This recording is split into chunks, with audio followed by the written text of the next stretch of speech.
Le mont McKinley, une masse de granit qui culmine à 6200 mètres au-dessus de la toundra. Les Indiens d'Alaska appelaient autrefois la plus haute montagne d'Amérique du Nord Denali, celui qui est en haut. C'est l'un des sommets les plus difficiles et les plus meurtriers au monde. Ceux qui ont fait le choix de vivre dans cette Amérique des trappeurs et de la ruée vers l'or ont un caractère bien trempé et solitaire.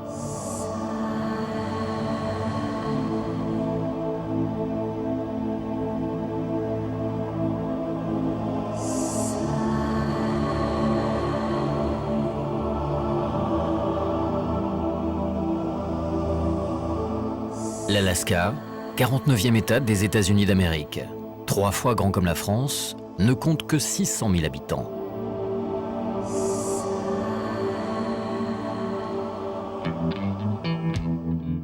Trigger, notre première rencontre, a gardé l'esprit et le look pionnier. Quand je suis venu pour la première fois en Alaska dans les années 80, j'ai vu le mont Denali de loin, magnifique, énorme. Je me suis dit, je veux vivre ici près du mont Denali. J'ai vu après les montagnes rocheuses. Ce n'est rien comparé au Denali, rien comparé à l'Alaska.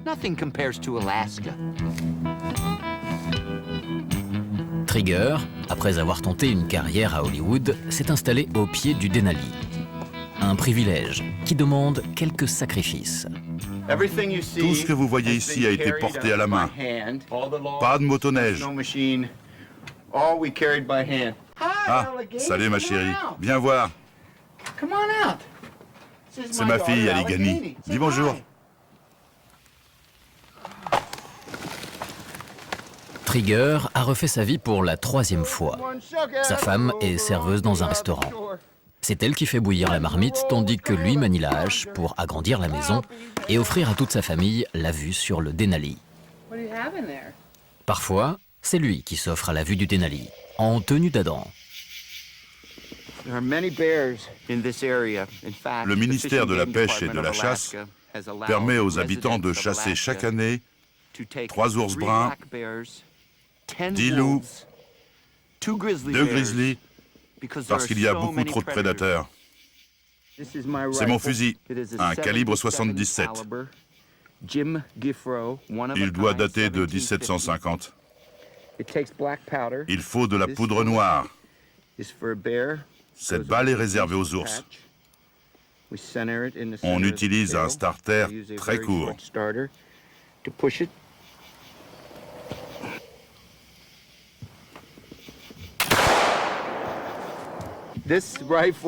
Ce fusil protège ma fille, Aligani. C'est un bon fusil, très primitif. Mais j'aime chasser à l'ancienne.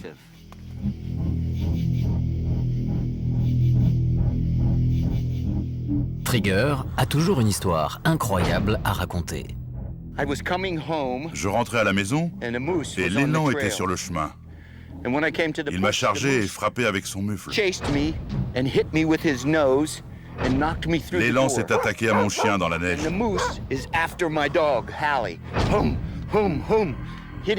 chien hurlait. J'ai pris le fusil, je lui ai tiré dessus, la balle lui a traversé la gorge et il s'est écroulé. On a mis l'élan sur une luge et on est descendu comme ça, en glissant. On a heurté un arbre et l'élan est tombé de la luge.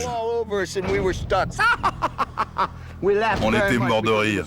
C'était fou ce qui se passait. C'était très excitant. Ça arrive une fois dans ta vie, dans les forêts d'Alaska, près du Denali.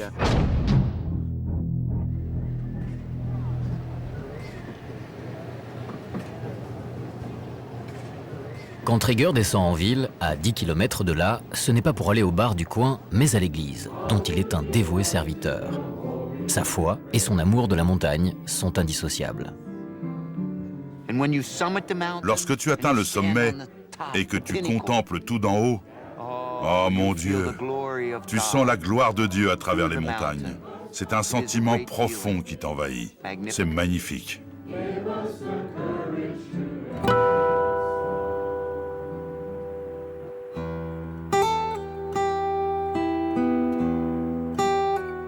Au pied du McKinley, le parc national du Denali est une immense réserve naturelle de 23 700 km². Seuls les bus du parc y ont accès pour ne pas perturber la quarantaine d'espèces animales qui y vivent en liberté.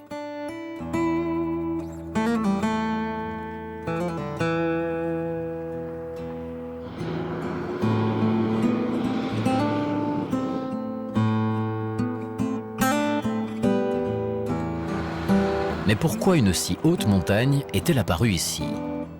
Phil, le géologue, a bien sûr la réponse.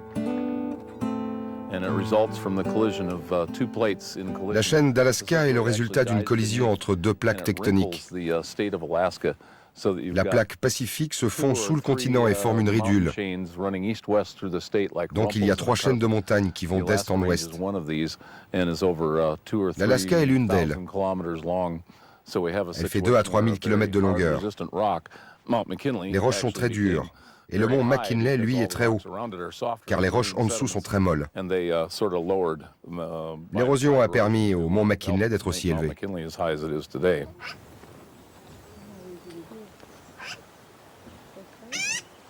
Phil écume le parc du Denali depuis une trentaine d'années.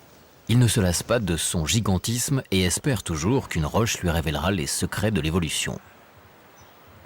On sait déjà ce qui a favorisé cette végétation de conifères, de mousses et de lichens. La végétation a trouvé un moyen de préserver la chaleur. Ici, les plantes n'ont pas le temps de grandir. Les saisons chaudes sont très courtes et il fait froid une grande partie de l'année. Les plantes ont besoin les unes des autres pour survivre. Elles ont su s'adapter au froid de la toundra en se créant un microclimat.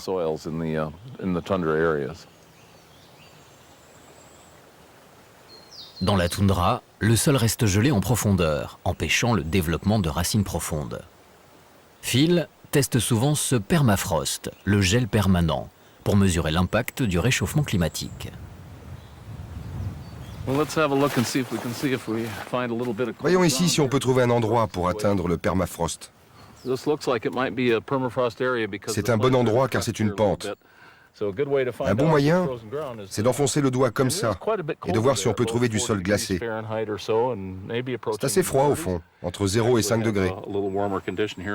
Mais avec les températures actuelles, cela risque de remonter et de dégeler un petit peu.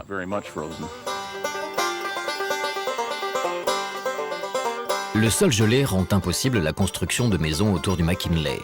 Les fondations ne tiendraient pas.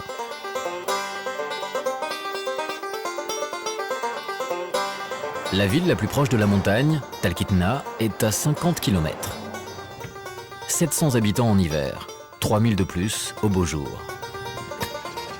Spécialité locale, les glaces, les meilleures à cette latitude. Cette année, l'été est exceptionnel. De mémoire d'Alaskien, on n'avait jamais vu ça. 25 degrés depuis 15 jours.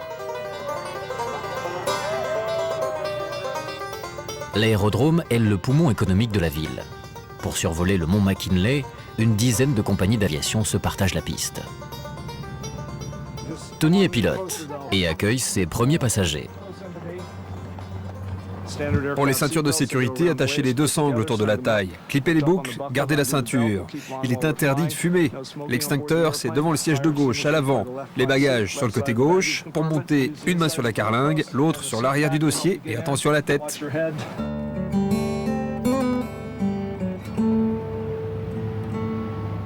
En moins d'une demi-heure, l'avion passe de 700 mètres d'altitude aux 6000 mètres du Denali. C'est la dénivellation la plus importante de toutes les montagnes du monde. Pour les touristes, le baptême de l'air, c'est Disneyland en plus spectaculaire. La plupart des gens ne comprennent pas l'échelle du pays. Ici, tout est gigantesque et les gens ne sont pas habitués à ça.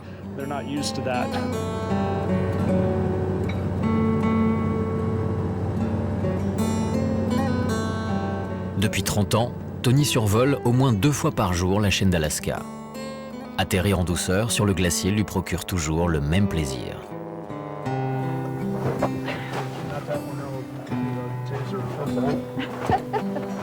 Not that one, please. Ce n'est jamais la même chose. Le temps est très changeant. C'est tous les jours différent, même si c'est magnifique ici. Il faut savoir que c'est un environnement très hostile. La météo peut changer très vite. On n'est jamais vraiment détendu.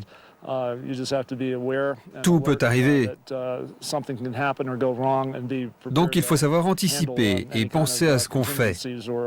On ne peut pas venir ici en se disant qu'on va juste faire une balade dans un parc.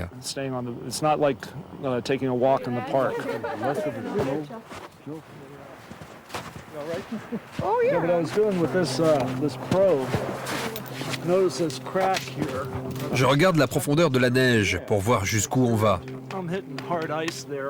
Je sonde la glace dure pour être sûr qu'on n'est pas sur une crevasse.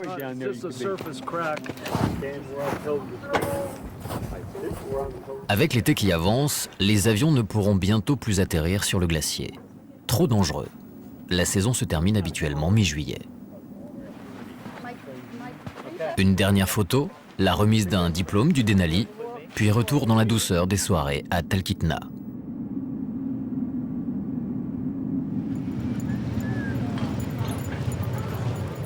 Peu d'alpinistes en ville.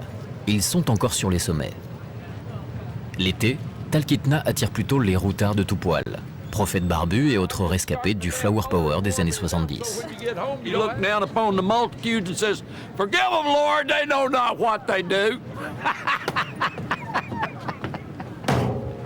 La montagne les fascine, mais de loin. Ici, la guitare est plus répandue que le piolet. Ambiance cool garantie. Les routards arrivent du Wyoming ou du Montana, à 2000 km de là, parfois à pied. C'est ici que les gens viennent quand ils ne se sentent pas bien ailleurs. Ils viennent pour la liberté, pour être eux-mêmes. Ouais. Les gens sont les uns sur les autres en ville. Alors qu'ici, on fait connaissance très vite. C'est sympa. On a vraiment un esprit très ouvert. Et c'est très cool. Certains choisissent de s'installer au plus près du Denali, hors de la ville. Esther, une New-Yorkaise, a décidé avec son mari de construire un restaurant, l'Écureuil Volant. Ils travaillent comme des forçats pour ouvrir avant la fin de l'été. Des amis viennent leur prêter main forte. Je suis venue à Talkeetna parce que ma sœur y était déjà. Elle voulait une vie simple, loin de la grande ville, du bruit, de ses tracas, du trafic, des factures. Bref, de tous ces problèmes qu'on trouve dans les banlieues classiques. Elle a adoré cet endroit, et puis je suis venue. Je ne m'attendais pas à tomber amoureuse de la région, ni d'un homme du pays. Et je n'ai jamais vraiment voulu vivre quelque part en particulier.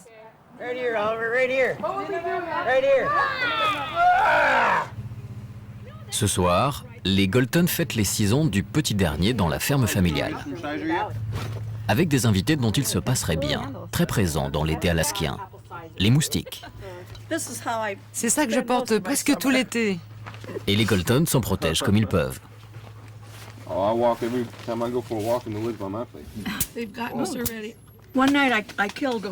Une nuit, j'ai tué 36 moustiques juste avant d'aller me coucher.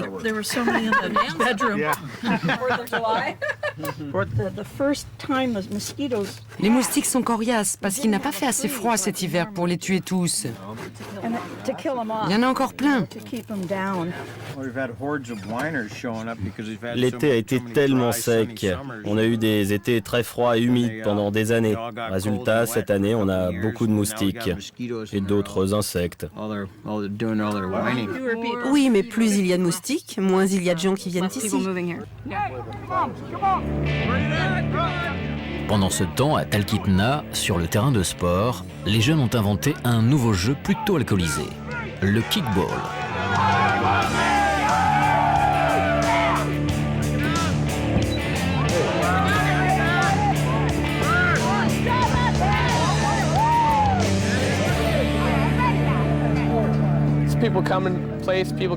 Les gens viennent ici pour boire et taper dans la balle. Les règles, c'est comme celle du foot. Sauf que vous ne devez jamais renverser votre bière ou la lâcher. C'est la règle la plus importante. C'est pour mon équipe, mec. Si tu lâches ta bière, c'est un bambouzo.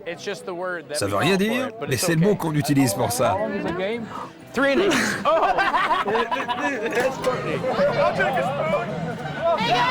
Allez les gars, faut tout me nettoyer. Faut m'enlever tout ça, sinon on sera plus autorisé à jouer ici, hein.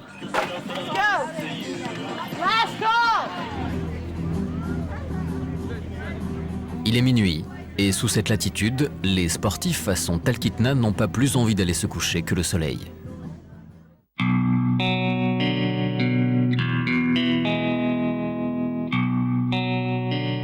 Nous poursuivons notre voyage vers Fairbanks, au nord, en contournant le McKinley. La route n'est guère fréquentée que par les gros trucks qui relient l'Alaska du nord au sud. En inuit, Alaska signifie continent.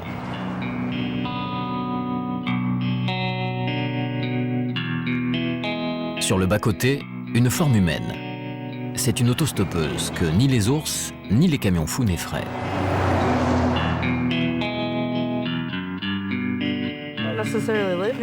Je ne vis pas ici, mais j'ai fait du stop jusqu'à Fairbanks.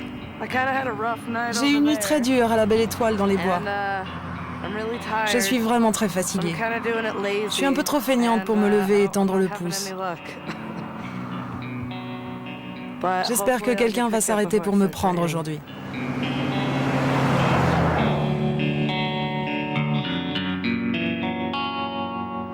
En été, il y a de plus en plus de fous des grands espaces. Ils viennent s'immerger dans la nature sauvage, comme leur idole, Christopher McCandless, celui qui a inspiré le livre et le film Into the Wild. En 1992, rejetant la société de consommation, cet étudiant met le cap au nord pour échouer ici, au-delà de la Stampede Road. Il y survit 5 mois dans un bus abandonné, avant de mourir de faim, empoisonné en mangeant des racines. McCandless est devenu le nouveau mythe américain de la dernière frontière.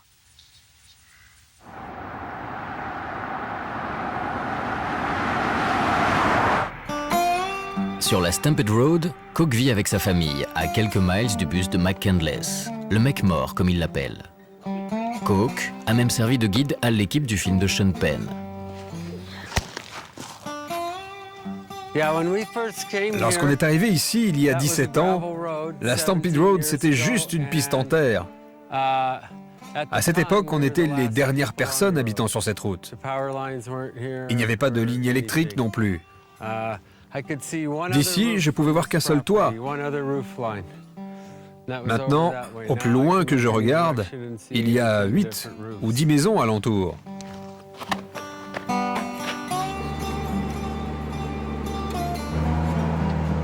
Coke a construit lui-même les chalets de son ranch. Il travaille avec sa femme, Margaret, aussi robuste que lui. Ce sont des gens de l'Ouest, le profond, celui qui militera toujours pour les armes à feu. Une question de survie, disent-ils. La chasse et la trappe font vivre sa famille tout l'hiver.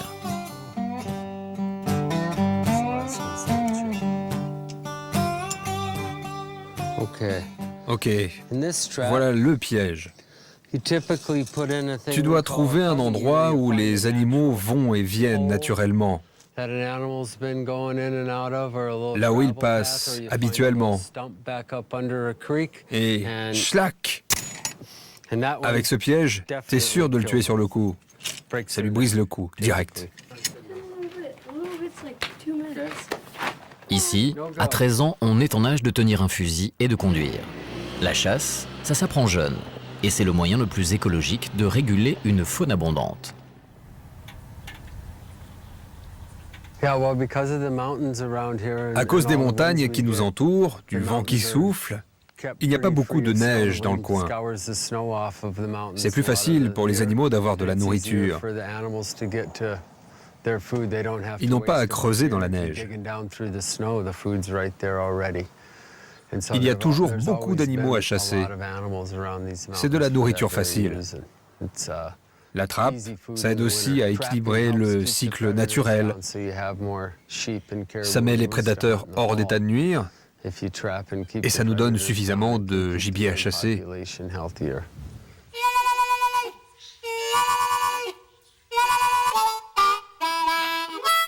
Dans le salon, les trophées de chasse et les fourrures trônent en bonne place. Les loups, c'est plus facile à attraper qu'un wolverine. Ils sont très nombreux dans la région. Ça fait partie de la vie en hiver. 7 mois d'hiver très durs. Mère Nature a fait un hiver très dur et les Alaskiens doivent s'y faire. 30 degrés cet été et on sort d'un hiver où il a fait moins 50. C'est un vrai défi de vivre ici. L'hiver, lorsque les nuits sont si longues, le froid et la neige recouvrent la région du Denali. Les traîneaux tirés par les chiens ont longtemps été le seul moyen de locomotion possible.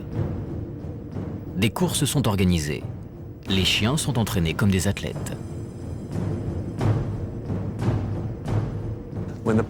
Lorsque le parc a été créé en 1917, les seuls chiens de traîneau existants appartenaient aux patrouilleurs pour surveiller le braconnage. Jusqu'il y a quelques années, il y avait encore des gens pour surveiller leurs pièges avec des chiens de traîneau. Mais aujourd'hui, c'est fini. La plupart utilisent des motoneiges et n'ont plus de patience. Ils préfèrent les machines. Ça va plus vite.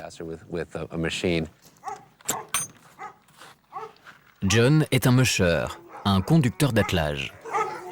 Il possède une trentaine d'animaux et les nourrir chaque jour n'est pas une mince affaire. En été, ils sont réduits au chômage technique, faute de neige. Les chiens ont toujours été les alliés indispensables de l'homme pour défier le McKinley. Au début, ce type de chien était utilisé par les alpinistes du Denali. Ils servaient à transporter leur équipement sur la première voie ouverte du McKinley, qui était sur la face nord près de Wonder Lake. Il y a un accès de 25 miles de la fin de la route jusqu'à la montagne. Pour acheminer tout le matériel nécessaire, ils se sont vite rendus compte que ce serait plus simple avec les chiens de traîneau. Dans un endroit aussi isolé, aucun voisin ne viendra se plaindre du bruit des chiens.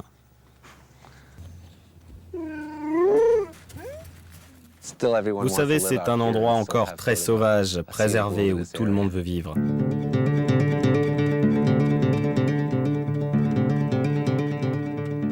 Coke entend préserver ses montagnes, cet espace vierge, comme son domaine personnel. Mais l'isolement a un prix et il n'est pas évident de s'y adapter.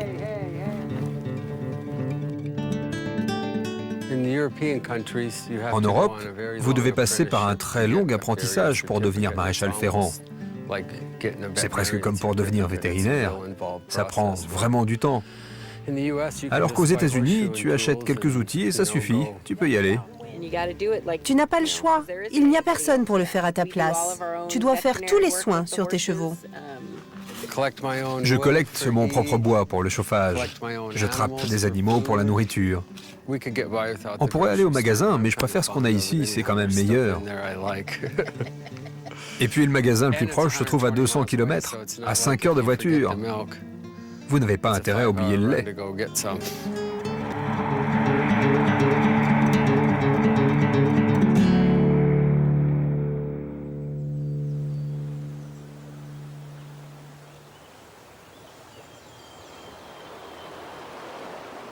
Le lendemain, Phil, le géologue, repart sur les contreforts du Denali.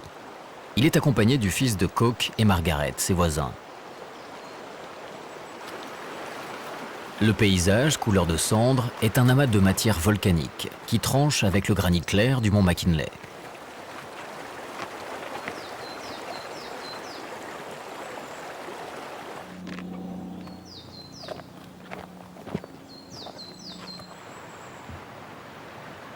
Phil montre aux garçons les traces des dinosaures qui ont peuplé les lieux il y a des millions d'années. C'est assez fréquent pour nous de trouver des traces de dinosaures fossilisés dans la pierre. On distingue bien la trace du pied. On voit bien qu'il y a 2 empreintes de thérapodes. La première ici avec le doigt de pied numéro 1, le deuxième, le troisième, la zone du talon, mais comme il n'en avait pas, il se tenait sur la pointe des pieds. En marchant le long de la rivière, dans la boue, il suffit de laisser une belle trace avec le pied. Des semaines après, votre empreinte sera recouverte petit à petit par des sédiments.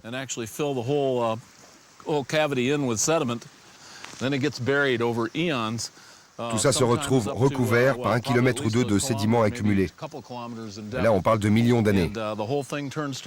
Ça se solidifie avec le temps, et grâce à l'érosion, on découvre ces fossiles. Et cela nous donne des traces de dinosaures comme celle-ci. Il y a 65 millions d'années, la physionomie de la région n'avait rien à voir. C'était une vaste plaine, sans neige, où les montagnes n'avaient pas encore émergé.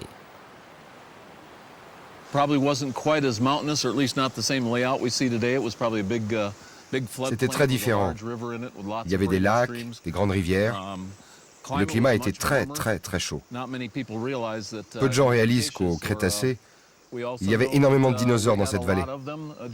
Comme maintenant, il y a des caribous, des élans ou des loups. Il y avait des milliers de dinosaures qui se baladaient dans cette vallée.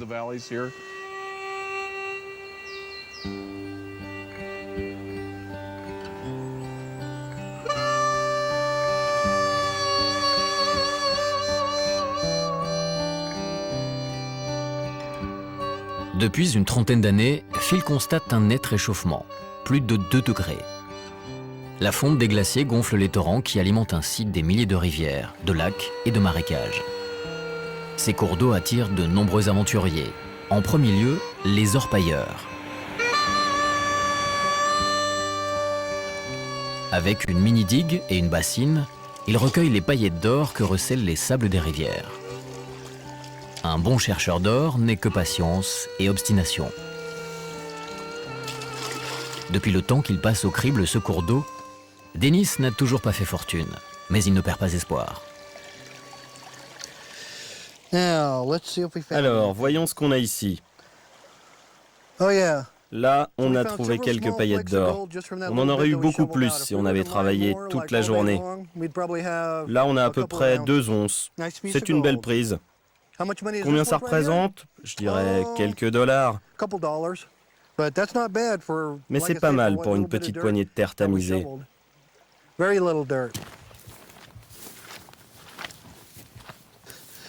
J'arrive pas à me voir dans un boulot normal.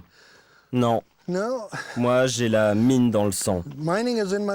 C'est ma passion. J'ai découvert ça il y a 20 ans.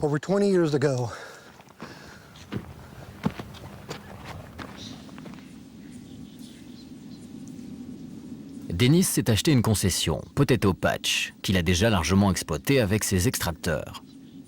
Pourtant, depuis un siècle, le moindre ruisseau a été exploré.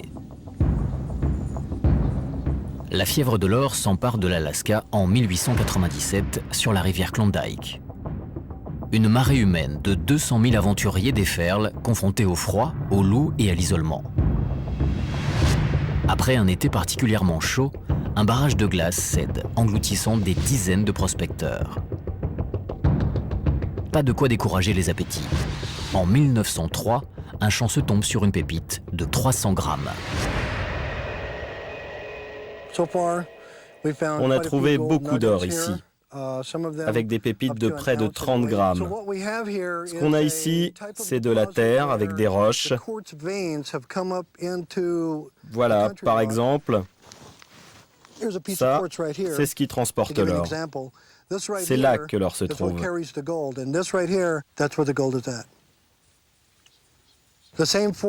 Les forces telluriques qui ont donné ce terrain avec de l'or sont les mêmes qui ont constitué les monts Denali, Foraker et Hunter, tels qu'ils sont aujourd'hui, ce qui a fait la chaîne de l'Alaska.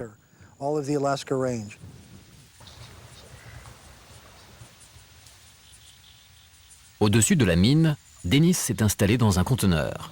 Un abri de fortune aussi bien gardé que Fort Knox.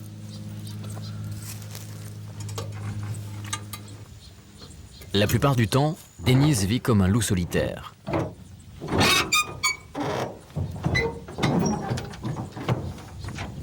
Quand l'éloignement lui pèse trop, il partage son conteneur et sa mine avec un copain orpailleur.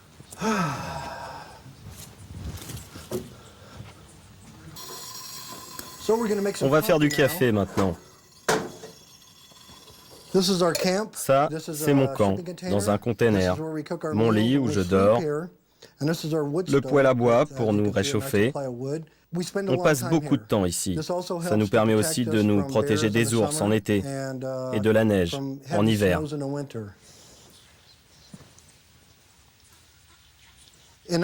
En 1939, 4 personnes ont été assassinées. 3 à côté de la route qu'on a prise pour monter ici. On a trouvé plus de 10 kilos d'or cachés dans la cabine de la victime. Le reste de l'or est quelque part, mais on ne l'a toujours pas retrouvé. Les meurtriers n'ont jamais été démasqués, mais il y a eu beaucoup de rumeurs. On pense que c'était un complot pour prendre cette mine qui était très riche. Beaucoup de gens ont essayé de se l'approprier, mais ils ont tous échoué. Évidemment, puisqu'aujourd'hui elle m'appartient.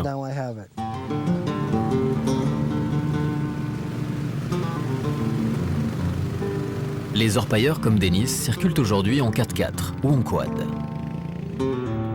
Le chemin de fer n'est arrivé ici qu'au début du XXe siècle pour acheminer le minerai et le bois d'Alaska. Le chantier, ouvert en 1914, a mobilisé 4500 ouvriers pour relier le port de Seward à Fairbanks. Pour franchir cols et montagnes, il a fallu percer des tunnels et construire des ponts métalliques. Nous montons dans le Denali Star, inauguré en 1923.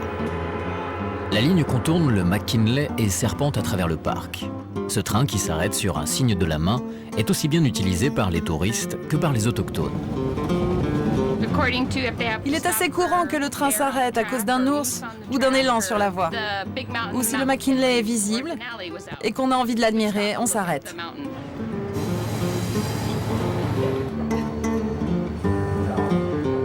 La ligne de chemin de fer relie tous ces solitaires qui ont choisi de vivre à l'abri du Denali.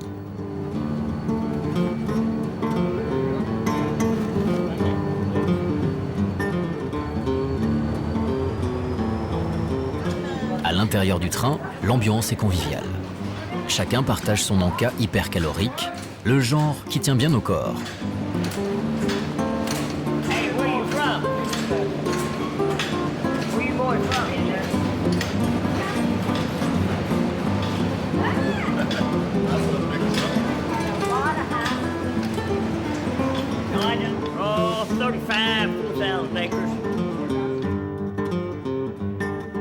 Pour le contrôleur, un seul regret. On est dans la zone où on voit bien le Denali quand la vue est dégagée. Aujourd'hui, malheureusement, il y a beaucoup de fumée à cause des feux de forêt. Mais je suis sûr que sans cette fumée, on le verrait vraiment très bien. L'été exceptionnellement sec a embrasé les forêts d'Alaska. On a recensé 50 départs de feu. La cendre, mêlée à celle des volcans, se dépose sur la neige, accélérant sa fonte.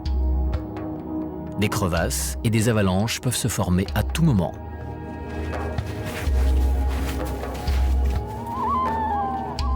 Les derniers alpinistes rentrent au camp de base. Les rangers sont obligés de plier bagages 10 jours plus tôt que prévu. Il faut faire vite. Plus personne ne peut rester sur la montagne, à part quelques obstinés qui s'accordent une dernière cordée.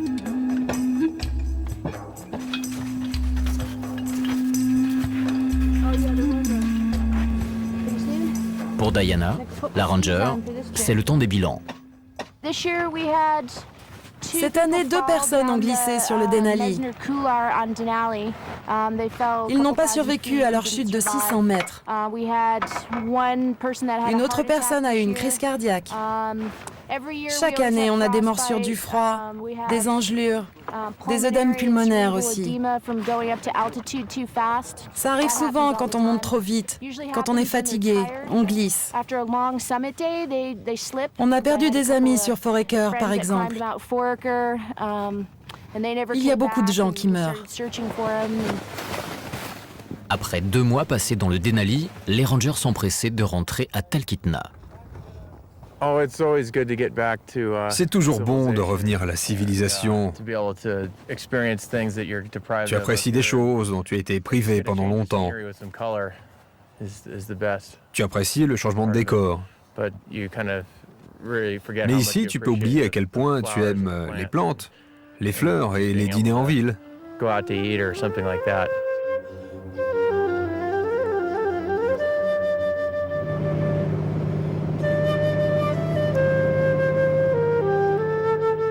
On its brow, sailing on the sea, when wind and weather's fair. But it's better to be in my love's arms. J'ai probablement chanté cette chanson la dernière fois que j'ai gravi le Denali. L'homme qui lance ce chant d'amour à la montagne, c'est Dave Johnston, un des plus grands alpinistes au monde. La soixantaine venue, il s'est posé dans sa montagne fétiche et s'est construit un toit bien à lui.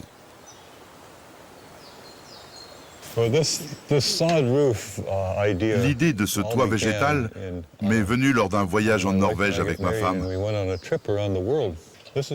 C'est la manière dont ils construisaient les maisons il y a 400 ans. On s'est dit qu'on voulait un toit comme ça. Les personnes qui ont ce genre de toit, il y en a assez peu, préfèrent couper l'herbe à ras pour que ça ait l'air joli. Moi, j'aime lorsque c'est la nature qui décide. C'est pour ça d'ailleurs que j'aime gravir des montagnes.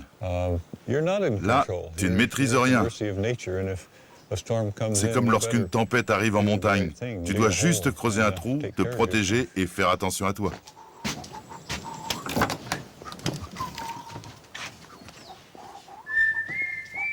Dave rejoint sa cabane en rondin, au plafond un peu bas pour ce gaillard de près de 2 mètres. Ici, il aime se remémorer les hauts sommets et son plus bel exploit. Dave a été le premier alpiniste à gravir le McKinley en hiver. C'était en 1967.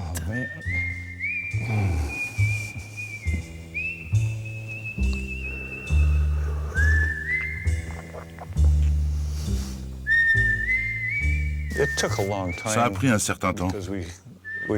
On a eu un accident le 3e jour de l'ascension.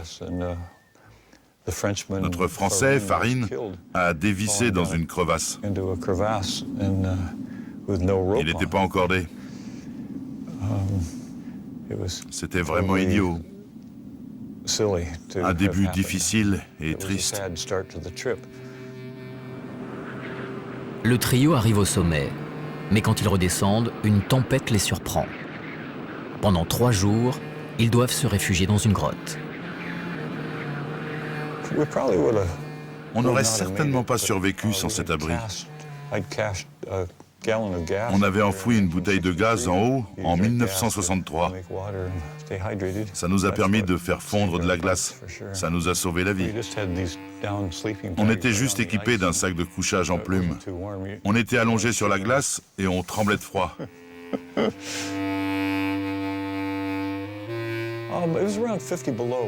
Il faisait moins 50. Le vent soufflait à 50 km/h. Mais ça allait.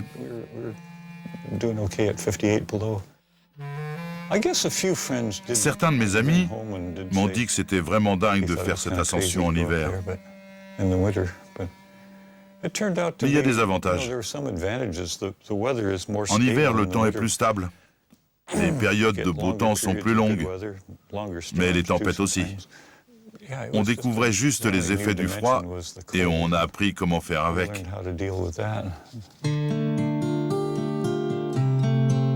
Aujourd'hui, Dave, avec son pacemaker, ne pourrait plus gravir de tels sommets.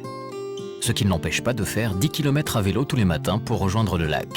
sa baignoire naturelle, à défaut d'avoir pu faire venir l'eau jusqu'à chez lui.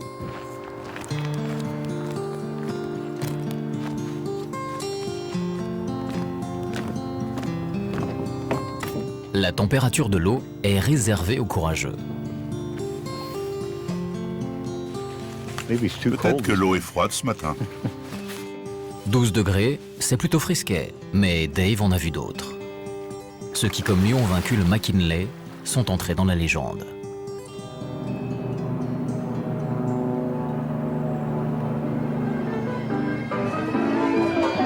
Aujourd'hui, Talkeetna est en fête. La saison d'alpinisme est terminée. Les héros sont fatigués et chacun goûte ce retour festif à la civilisation.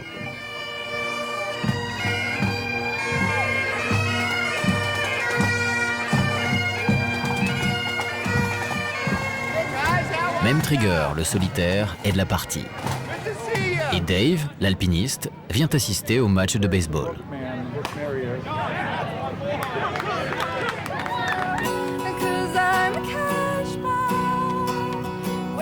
Quant aux routards, ils investissent les berges de la rivière pour une nuit à la belle étoile, au son des guitares. Au soleil couchant, dans l'atmosphère enfumée, comme une ultime apparition, le Denali. J'ai jamais vu le McKinley comme ça. C'est vraiment magnifique, incroyable. Cette nuit encore, ils pourront boire et danser autour du feu. Le Denali veille sur eux.